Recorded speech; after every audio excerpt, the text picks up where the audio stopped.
Olá, pessoal, tudo bem com vocês? Eu sou a Tia Polly do canal da Turma da Tia Polly e hoje nós estamos aqui para a nossa pré-aula da classe do Jardim de Infância. Se você é professora dessa classe, seja muito bem-vinda ao nosso canal. E se ainda não é inscrita, não perde mais tempo, se inscreve e deixa ali o seu like se você gostar das nossas sugestões. Se você ainda não conhecia e conhece alguém que pode se beneficiar com as sugestões do nosso canal, compartilha também com a sua igreja, com os pais dos seus alunos. Vamos fazer o nosso canal crescer. Quanto mais pessoas aprendendo a ensinar as crianças, melhor. Temos que nos empenhar em cuidar dos nossos pequenos que o Senhor nos deu em nossas mãos. Amém? E eu trago para vocês aqui a sugestão da nossa lição número 8, que traz por título: O meu amigo Jesus foi tentado e venceu.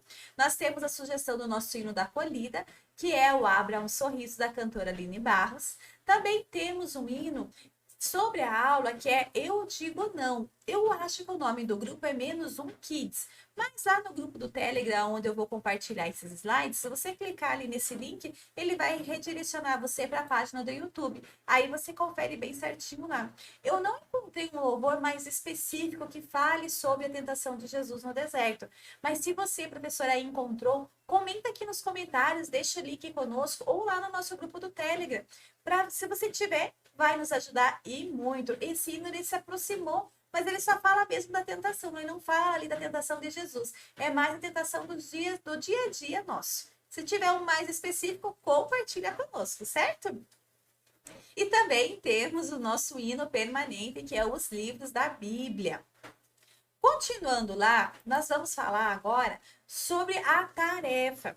Na tarefa, eu tenho compartilhado com vocês alguns links de vídeo que eles podem assistir em casa com os pais. Tem vídeo do Mindinho, do Superbook, e hoje eu trouxe para vocês aqui esse vídeo das 3 palavrinhas, que ela conta bem certinho a passagem que nós vamos falar com eles nesse final de semana, sobre a tentação de Jesus lá no deserto. É um vídeo bem bonitinho, é interessante você compartilhar, porque as famílias vão poder ver que tem conteúdo cristão na internet e que é sadio para os filhos deles assistirem, claro, sob a supervisão deles. Porque é aquela coisa, no YouTube um vídeo puxa o outro, um vídeo puxa o outro. Então a mãe não pode deixar assim a criança sem um olhar permanente ali, né? Vira e mexe, tem que estar dando uma olhadinha para ver se ainda continua no conteúdo cristão e saudável para a criança ou se já não.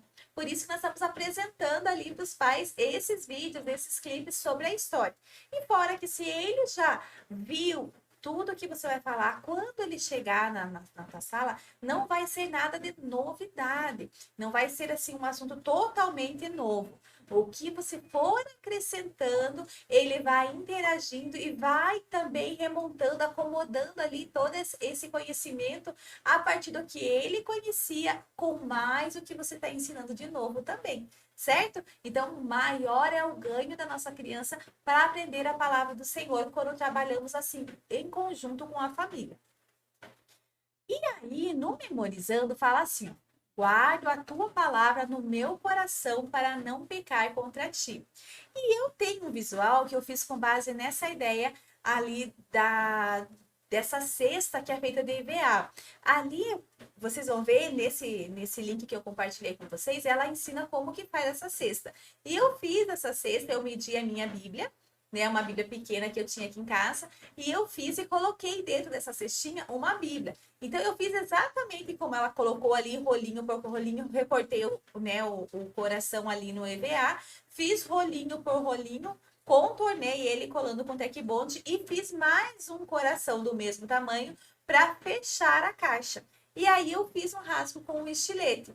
Eu só não vou pegar para vocês agora porque tá chovendo muito aqui na minha cidade e como eu usei recente, ficou no meu carro, né, no porta-mala do carro, então eu não tô podendo pegar agora.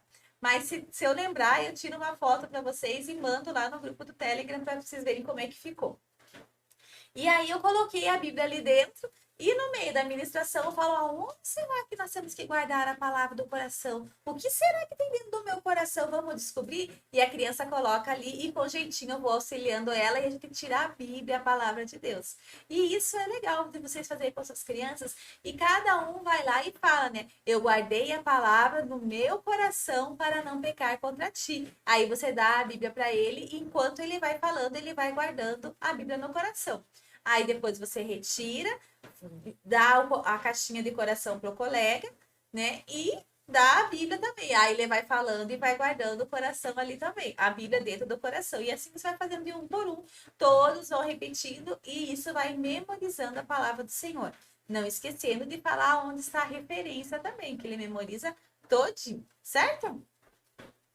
E ali eu coloquei, olha, a tentação de Jesus, que tem uma dinâmica que eu vi no canal. Se você vê que é adequado para a tua sala, que eu vi que envolve ali isqueiro e tudo mais, então veja a sua realidade. Se você vê que é adequado fazer na tua sala, ok, eu deixei ali como sugestão, certo? Continuando lá. Sugestão para a história: relembrar a história com personagens usados da semana passada. Então, você já falou, né, de Jesus semana passada, ali quando a gente falou do batismo de Jesus. Então, retome o mesmo personagem, porque agora a gente vai só acrescentando os novos, certo?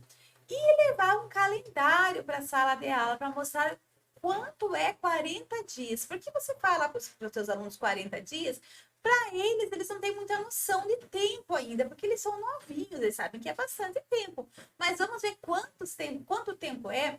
Tem aquelas folhinhas que são maiores, se você imprimir da internet, fica tranquilo. Ou tem aquelas de mercado mesmo, que você pega, ela é grande, vai marcando um X e contando para as crianças. 1, 2, 3, 4, 30, 31, 32, 33, 39, 40. Todo esse período de tempo, Jesus ficou ali jejuando no monte, orando, né? Lá no deserto. Aí fala com eles ali, né? O tempo que Jesus ficou, para eles verem quanto tempo Jesus estava orando e jejuando na presença do Senhor, certo?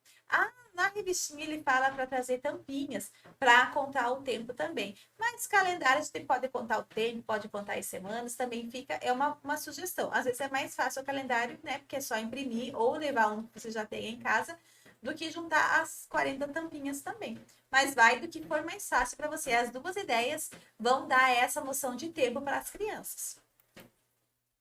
E o que ressaltar na história? Eles são pequenininhos ainda, então você vai escolhendo, eu vou explicar para vocês bem sobre o jejum, como que funciona, os tipos de jejum que tem na Bíblia, né, os jejuns que hoje estão por aí, e você vai ver o que de tudo isso que eu vou passando para você pode ser colocado em prática ali, pode ser ensinado para suas crianças também, certo? Falar de jejum, para que serve o jejum e os tipos que aparecem na Bíblia. Nós temos para que serve o jejum. Hoje em dia as pessoas falam assim: ah, eu estou precisando de um emprego, então eu vou jejuar para me encontrar esse emprego, e vou ficar lá. Daí a pessoa vai e ora e jejua pelo emprego. Não é assim que funciona. O jejum não é pelo emprego, não é para conseguir algo de Deus, não é para conseguir uma bênção. O jejum ele modifica a nós. É nós que vamos sacrificando a nossa carne e fortalecendo o nosso espírito. Ou seja, quando você deixa de comer, se você deixar de comer só por deixar, tipo, eu vou fazer jejum, que é o mais comum que as pessoas mais fazem, é aquele de meio período, até meio-dia. Então, desde a hora que você acorda até o meio-dia, você fica sem comer. Ou seja, da meia-noite ao meio-dia, são 12 horas de jejum, que geralmente as pessoas mais fazem.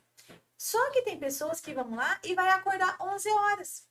Aí levanta, dá uma horadinha, pronto, já entrega o jejum e já senta na mesa para comer.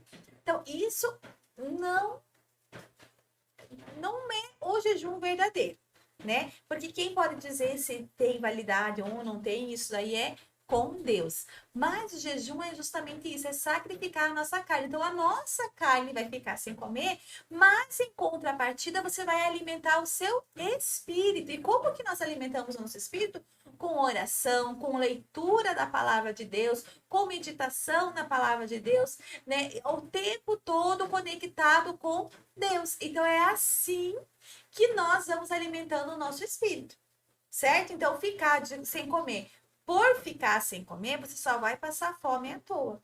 O jejum, eles têm que estar vinculado com a oração e meditação e leitura da palavra de Deus, certo?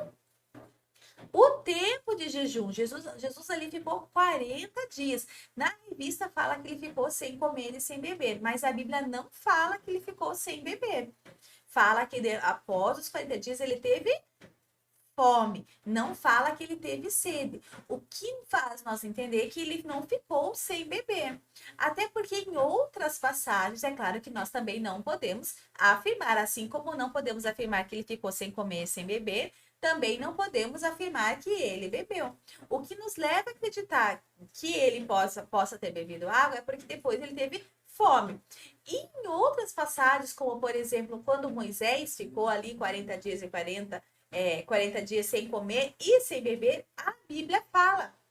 Quando Esther fez aquele jejum que de 3 dias que ela ficou sem comer e sem beber, e toda a nação de Israel ficou também, a Bíblia fala sem comer e sem beber. Quando Paulo ficou, trouxe as referências ali para vocês, sem comer e sem beber. Aí a Bíblia fala que ficou sem comer e sem beber. E quando se retrata ali, quando fala de Jesus, fala apenas que ele ficou que ele teve fome.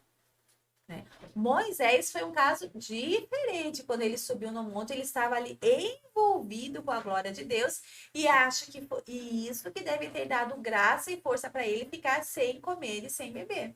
Mas foi uma outra situação, era visível a glória de Deus, o povo via que Jesus estava ali, aquela nuvem, aqueles trovões, então havia ali um evento ali, né? De fé, um evento, né, espiritual acontecendo, porque uma pessoa não consegue ficar sem comer e sem beber por 40 dias. Até 3 dias, tudo bem. Conforme ali a pessoa, a gente fica ali sem comer e sem beber esses 3 dias. Mas passou disso, não pode. Prejudica muito, principalmente o rim. É muito perigoso. Então a gente eu não vi até hoje ninguém falar que passou de 3 dias sem comer e sem beber. Sem comer, ok, as pessoas ficam, fazem até aquele jejum de 40 dias sem comer ali, né, tem toda uma orientação, você precisa estar com um médico, enfim, a gente consegue. Mas sem beber, não. Então a gente precisa ter, assim, muita prudência, né? Quando a gente for ali, é claro que é para as crianças, a gente não vai falar tudo isso, porque criança não faz esse tipo de jejum, certo? Mas para o adulto, né, que está buscando a Deus, ter mais de Deus, se esvaziar de si mesmo, né, sacrificar a sua carne para fortalecer o seu espírito, é bom se informar e ir estudando, né, ouvir os relatos de pessoas que já fizeram esse tipo de jejum, né, e se aprofundando nisso. Porque tem muito. Quando a gente era criança, fala assim: não conta pra ninguém, não podia nem contar que a gente estava em jejum ou não, porque vai perder o jejum por conta daquela passagem que fala ali que os samaritanos faziam questão que todo mundo visse, porque eles não arrumavam o cabelo, né? Então eles já tinham a glória deles ali mesmo pelo ato que eles estavam fazendo. Então era quanto a isso que o Senhor Jesus estava falando. Mas é claro, se na tua família você acaba não comendo, a tua família vai dizer, mas o que aconteceu? Você não tá bem? Tá passando mal? Então você acaba, né? Não, tô em consagração. E pronto, né? Você não tá fazendo um estardalhaço, não tá puxando glória para si mesmo, mas a família está sabendo, né? Que você tá em consagração, porque até evita aquela insistência, coma, pegue, mas só um pedacinho, mas você tá de regime, o que aconteceu? Né? E ali, quando você faz a consagração, pronto, né? Resolve ali aquela situação ali, não fica constrangedor para ninguém. E o jejum ele pode ser parcial, como é esse que eu falei para vocês, que é meio período, que a maior parte das pessoas fazem, que é o de 12 horas, sem comer e sem beber, ou às vezes só sem comer. E pode ser o total, que a pessoa tira a comida e tira a água por 12 horas, ou por 24 horas, ou por até 3 dias, sendo o total ou o parcial, certo? E aí tem o jejum de Nazireu, que é aqueles que por um determinado momento, né, lembra quando o Sansão foi nascer, que ele falou assim, olha, não podia tomar vinho, não podia, né, ele não podia cortar o cabelo, então ele tinha todo ali um hábito do jejum dele, né, que era condizente com o jejum nazireu ali, com um hábito de vida, não seria por um determinado tempo, era por uma vida toda. Certo? A Ana viveu esse processo também, quando estava esperando Samuel. Isabel também viveu. E João, ele permaneceu nesse propósito, tanto que ele escolheu se alimentar ali, né, dos gafanhotos ali, mel silvestre também. E a gente vê que também teve o jejum de Daniel, que é aquele de 21 dias, enquanto ele estava esperando a benção dele, ele resolveu, né, a não provar os manjares do rei. E nesse jejum também era algo meio contínuo na vida dele, porque desde que ele entra no palácio, a gente vê que ele fala ali, olha, deixe nós fazer essa experiência, a gente não quer provar dessas iguarias do rei, eles queriam comer verduras, legumes ali e se alimentar de água. Certo? Então, esse era o jejum de Daniel também, que a Bíblia fala. E hoje em dia tá muito moderno, né? Tem jejum de internet, tem jejum só de refrigerante, tem jejum só de chocolate, tem jejum de só tirar a carne, tem, enfim, tem jejum para todo o gosto ali, né? E quem somos nós, né? É Deus que aceita o jejum ou não aceita. Nós aqui, só a título de informação, eu trago isso para vocês. Tem jejum hoje de todas as formas, né? Tem gente que fica sem assistir televisão, tem gente que, enfim, aí vai de cada um e do seu propósito com Deus sobre isso, certo? Então foi só o que eu trouxe ali para vocês, né? A se aprofundarem um pouquinho mais sobre principalmente o motivo do jejum. O jejum não é para você conquistar uma bênção. O jejum é para você sacrificar a sua carne para fortalecer o seu espírito. E o espírito fortalecido, ele te traz mais revelações, né? Do amor de Deus, da palavra de Deus, da vontade de Deus. E isso te aproxima mais de Deus. Então, ele vai mudar você e não a situação externa. Ele muda você ali, né? Com o teu relacionamento com Deus, certo? A Bíblia não fala que ele ficou sem beber, como eu já falei para você, mas que teve fome, outros jejuns que as pessoas ficam sem beber, sem comer, depois. Então, dessa parte de jejum, então é isso que eu tive para comentar com vocês. Que mais que a gente pode falar ali? Que o inimigo se apresenta colocando em dúvida, primeiro quando o inimigo chega para falar com Jesus, ele fala, se tu és filho de Deus. Então, uma das provações do inimigo é assim que ele se porta, porque o inimigo ele veio para roubar, matar e destruir. A Bíblia chama ele também de acusador, ele também é considerado como o pai da mentira. Então, todas essas características dele, a gente vai vendo ele se apresentando aqui quando ele vai tentar Jesus depois de 40 dias que Jesus estava ali jejuando. A primeira parte do jejum era para você entender o jejum e você comentar com as suas crianças, porque eles são novinhos, então não vai precisar você entrar em muitos detalhes. É importante você saber, a título de curiosidade para você saber, porque se eles perguntarem, por exemplo, mas eu posso fazer jejum só do videogame? Aí você vai falar, olha, no tempo de Jesus não tinha videogame, é esse jejum assim que aparece na Bíblia. Mas depende do teu propósito com Deus. Se isso te custa, porque se uma criança fica 12 horas por dia jogando videogame, aquilo custa para a criança, sim, aquilo vai custar. Então Deus vai receber esse tipo de consagração, sim. Por isso que eu falei, tudo depende do propósito. Agora, se uma criança fica mais tempo no celular do que no videogame, então ficar sem jogar videogame não vai custar para a criança, não vai sacrificar a carne, porque ele vai estar ali usando o celular. Então, vai valer? Isso aí só Deus sabe dizer, né? Quem somos nós. Mas é para você pensar que jejum é isso, é algo que custe para você. Imagine Daniel ali vendo todas as iguarias que o rei comia, para ele custava dizer não para aquilo, certo? Então, a carne, ela precisa sentir falta disso, certo? Precisa ser, né? Para você fortalecer o seu espírito, a sua carne precisa sentir, né? Que ela está sendo subjugada pelo espírito e não pela vontade dela. Isso já chama-se, né? A gente vai adquirindo mais domínio próprio, digamos assim. Então, o inimigo, quando ele se apresenta para Jesus, ele já começa colocando em dúvida a identidade dele de filho. Se você realmente é filho de Deus, se você é filho de Deus, certo? Então, é assim que o inimigo se apresenta. Mas você não é crente? Ué, mas o teu Deus não pode todas as coisas? Por que que isso está acontecendo?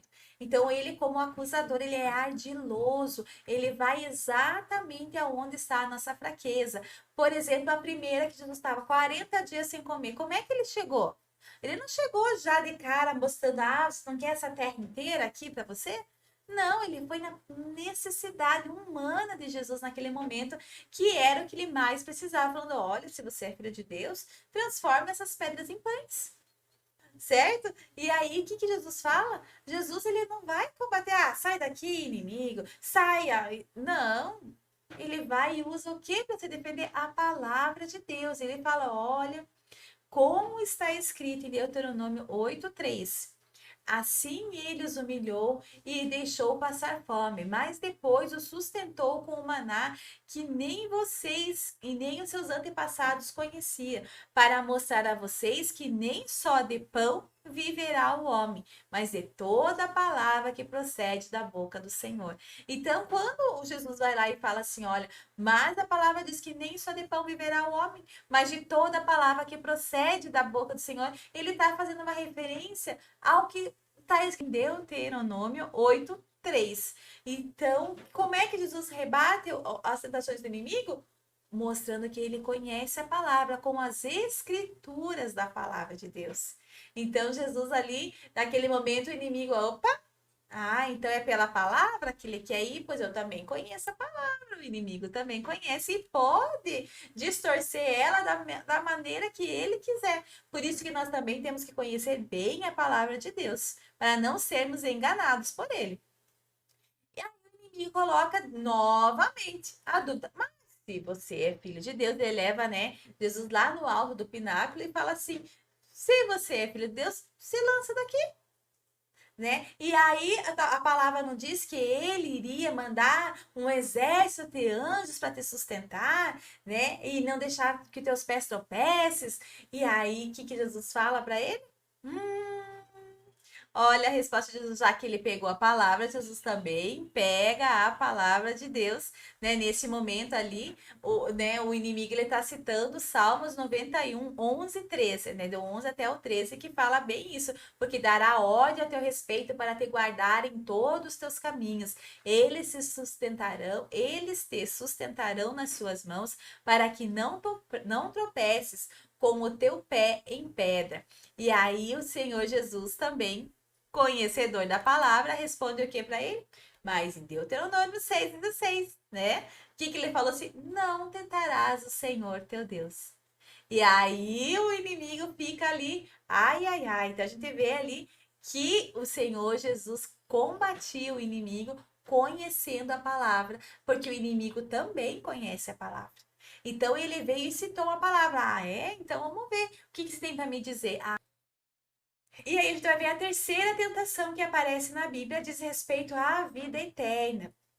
Para vocês verem, se a gente for analisar esses níveis de tentação ali que Jesus trabalha, que Jesus passa, né? Não, a Bíblia não fala que foi só essas três tentações, mas a Bíblia registra essas três tentações ali.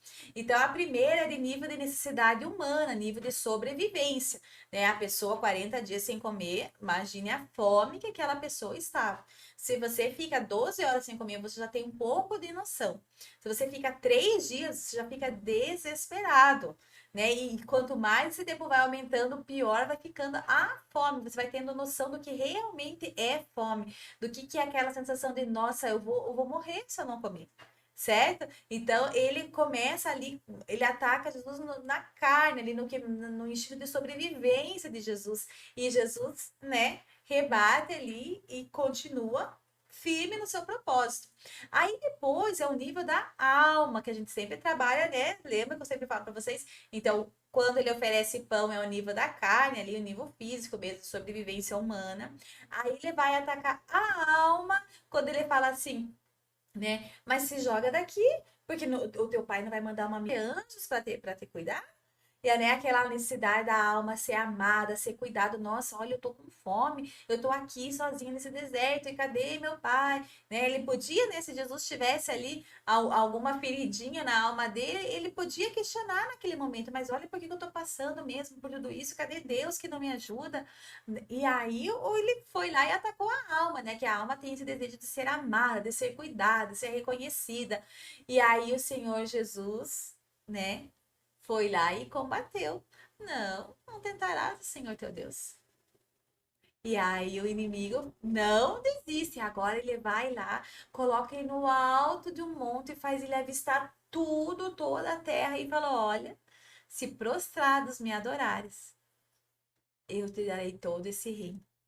E aí, o que Jesus fala para ele, né? Nessa terceira é um nível espiritual, trocar a vida eterna pelos prazeres desse mundo, pelo domínio desse mundo, que esse mundo é passageiro. E a nossa vida com Cristo é eterna. Aí o Senhor Jesus fala assim: olha, ao Senhor teu Deus temerás, e só a Ele servirás. É outra passagem que encontras lá em Deuteronômio 10, 20. E nesse último nível ali é um nível espiritual, né? Quando ele fala assim: olha, se prostrar e me adorar, te dou tudo isso, porque é meu. E aí o Senhor vai lá e fala para ele que não, imagine que o Senhor ia trocar a eternidade que ele tinha por prazeres tão passageiros que é desse mundo. E muitas vezes a gente troca, né? Por quantas pessoas, em quantos momentos nós trocamos, né, a nossa vida eterna, aquele momento de comunhão com Deus, por prazeres dessa carne. Quantas vezes a gente, né, desiste de fazer um jejum, uma consagração, porque, mas bem hoje que eu tava de consagração, chegou essa pizza gostosa e eu vou. A gente acaba desistindo. Mas bem nessa semana que eu quero consagrar, tem esse aniversário legal e a gente acaba desistindo. Entende? Então a gente precisa sempre lembrar que os prazeres dessa carne são, dessa terra, são momentâneos. A gente não pode ficar, né, trocando o que tem de espiritual por, né, o que tem de eterno por prazeres passageiros. E Jesus sabia disso. Por isso que ele falou: vai, se retira daqui, Satanás, porque é só a Deus se curvarás, só a Ele adorarás e só a Ele servirás, certo? Então, o importante que a palavra do Senhor fala lá em Efésios 6,17: tomai também o capacete da salvação e a espada do Espírito, que é a palavra de Deus, para vencermos as tentações, para vencermos as ciladas, as investidas do inimigo, é só conhecendo a palavra de Deus, porque o inimigo ele nos afronta em todos os níveis, tanto no nível físico, quando a gente começa a faltar as coisas em casa, quando começa a vencer as prestações, quando, né, essas coisas vão nos tirando a paz, o sossego, e ele tá nos atacando. Aí quando de repente ele viu que não, a gente não caiu nisso, que a gente confia em Deus, que é honesto, que a gente tá fazendo o que pode, e aí o que acontece? Né, já não está mais preso com essas coisas aqui da terra, ele vai atacar as feridas da alma, aqueles traumas, aqueles medos, e a gente precisa estar fortalecido na palavra do Senhor para entregar tudo ao Senhor, para deixar que Deus cure tudo, que o Senhor vai lá: Senhor, é nessa necessidade, é cada vez que eu vou orar, vem à memória aquele momento e eu fico revoltada e não consigo orar. Então é nesse momento, é isso que você tem que entregar aos pés do Senhor, para que o inimigo não fique usando isso para te acusar, para te trazer a memória, para fazer você se sentir mal, para te aprisionar. E é isso que Jesus fez quando ele falou assim: olha, não tentarás o Senhor teu Deus. Eu não preciso que ele fique me pondo à prova para mim ver que meu Deus está comigo. O Senhor Jesus sabia que estava.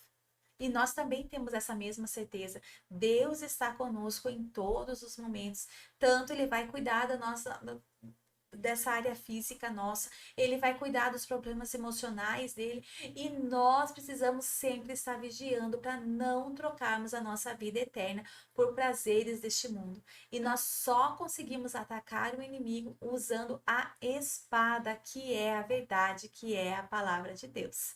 Amém? Continuando lá agora, nós temos o desafio. Esse desafio é bem bacana. Eu coloquei até ali esse link para vocês verem. Ali é com comida, com coisas assim. Mas o que eu gostei é da ideia da brincadeira. Você pode ver que fica uma pessoa atrás daquela caixa e a pessoa tem que falar se troca ou não troca. né? E aí, o que acontece? O inimigo, ele não chega propondo as coisas para Jesus? Não, eu te dou isso, manda isso, se você é filho de Deus, faz isso. Ele fica propondo as coisas para Deus, né? Para Jesus. Mas Jesus, como ele conhecia a palavra de Deus, ele sabia recusar o que não era de Deus. Tanto que quando acaba a provação ali, quando o inimigo se afasta, os anjos mesmo vêm ali, os anjos de Deus vêm e alimentam Jesus. Né? Então tem uma bênção maior, né? Jesus sabia do que tinha. Só que às vezes a gente não sabe o que vem. A gente acha que é uma providência divina esse empréstimo que está chegando para mim. E de repente é só mais uma cilada para você ficar mais aprisionada nas suas contas, mais aprisionadas, né, nesse sistema, desse mundo ali capitalista que cada vez mais você vai se endividando, se endividando, se endividando para comprar, para ter, e esquece um pouco de ser. E aí o que acontece? A gente acaba não sabendo. E para as crianças é a mesma coisa, você vai brincar ali com elas, né? Separe alguns ingredientes aí na sua casa, leve, né? Desde que todos ganhem ali uma balinha, um pirulitinho. Você pode pegar ali, por exemplo, uma cenoura, pode pegar um pepino, pode pegar um lápis, pode pegar a bala, o pirulito, pode pegar um balão e você coloca dentro da caixa. Aí você vai começar pelo mais gostoso, por exemplo, o pirulito. Você vai, só que a criança não vai ver, ele está atrás da caixa. O vídeo ali vai mostrar bem certinho como é que funciona. Aí você pega lá, você troca esse conteúdo, só que a criança não sabe. Por esse conteúdo, você troca o pirulito, por exemplo, pelo pepino. A criança não sabe, ela vai dizer, eu acho que eu troco. Aí você, professora, vai dizer, eu eu acho que não trocaria. Vocês trocariam, crianças? As crianças falam assim, não. Aí você pergunta para ele, você trocaria? Você quer trocar ou não? Aí a criança vai dizer, eu não quero trocar. Aí você fala, muito bem, então você ganhou o pirulito. E você vai fazendo isso com todas as crianças. Ali eles repetem várias vezes, mas depende do teu tempo também, do número de crianças que você tem. O importante é que eles fiquem sensíveis para ver que Deus tem o melhor para nós, mesmo que nós não saibamos. Às vezes a gente, pela pressa de tomar uma decisão, a gente acaba tomando uma decisão sem a direção de Deus. Mas que eles aprendam a ouvir a voz de Deus, a pedir para Deus, será que trocam ou não trocam? A ouvir ali, os colegas estão falando para ajudar ele, a professora está falando, né, para ajudar ele. Então depende, será? E tem criança que vai dizer que mesmo com os colegas falando, né? A criança vai se manter firme, vai dizer, não, eu não troco. E aí, ou eu troco e vai ganhar um pepino. Aí você dá mais uma chance para ele, ó, vou dar mais uma chance para você agora. Certo? E assim eles vão. Essa é uma brincadeira para fixar melhor o conteúdo, e no final você encerra dizendo isso. Que muitas vezes a gente não sabe, mas Deus sempre tem o melhor para nós. Por mais que pareça que não seja, né? Aos nossos olhos pareça que não seja a melhor solução, mas para Deus com certeza é. Porque ele conhece muito antes, ele vê muito além do que nós vemos. A nossa visão é muito limitada pelo tempo, pela distância, e o Senhor Jesus não. O Senhor Jesus, ele é eterno, ele é onipresente, ele é onisciente. Então, por essas características que ele tem, com certeza, e ele nos ama. A Bíblia fala que se um pai sabe dar o melhor para o seu filho, que é um pai terreno, imagine ele que é um pai celestial. Certo? Que Deus abençoe a aula de vocês. São essas as minhas sugestões para hoje. Que seja bênção na vida de vocês. Um beijinho e até semana que vem. Tchau, tchau!